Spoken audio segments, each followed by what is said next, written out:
अजित पवार गट आणि सुनेत्रा पवार घड्याळ घेऊन मुंबईला पळाले शपथविधी करायला. त्यांनी शरद पवारांचे मीटिंगला नाकारलं. हे खरंच एक मास्टर स्ट्रोक आहे का? हिस्ट्री जरूर झाली असेल महिला उपमुख्यमंत्री बनून, पण खरंच हे पॉलिटिकली किती चांगलं आहे? हे खरंच एक मास्टर स्ट्रोक आहे का? हे समजणं फार जरुरी आहे. काल जेव्हा शपथविधी घेतली तेव्हा शरद पवारांनी एकच स्टेटमेंट म्हणाले,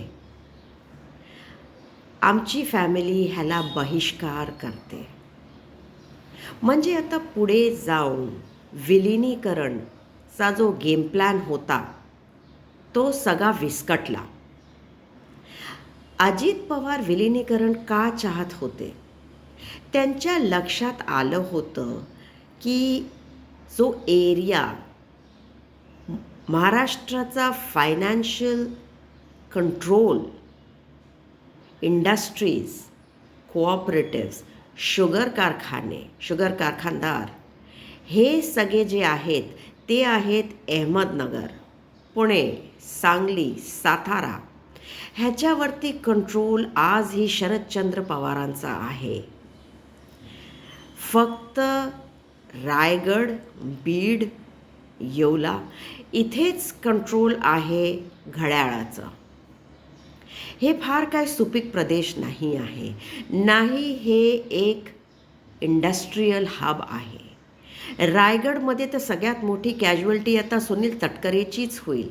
त्याच्यावरती आता थर्ड मुंबई बनणार आहे. त्याचा फायदा फडणवीसला आणि BJP अदानीला होणार आहे. तटकरेंचा आता त्यांना काहीच उपयोग नाही आहे. ते MP जरूर असतील, पण त्यांना फार लवकरच लिक्विडेट करून भाजपचा माणूस 2029पर्यंत बनेलच तिथे. या तर तटकरेंना जॉईन करावं लागेल किंवा भाजपचा माणूस तिथे बसवतील.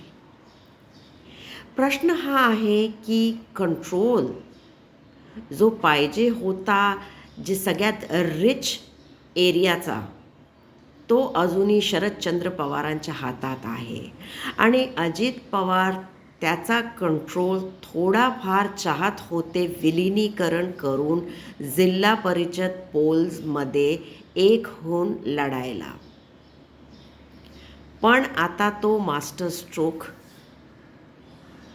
मारल्यामुळे जो काल मुंबईमध्ये झाला आहे त्याची सौंधी आता केली.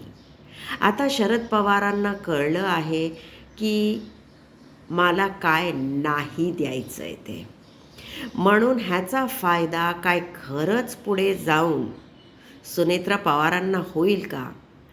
त्या बसतील मुख्यमंत्रीच्या कुर्सीवर, पण त्यांच्या खालची ताकद वाढणार नाही, कमी होईल उलट. म्हणून आता फडणवीस मोदीशाचा हा मास्टर स्ट्रोक आहे की हार्ट स्ट्रोक होणार आहे? तुम्हीच सांगा काय होतं पुढे.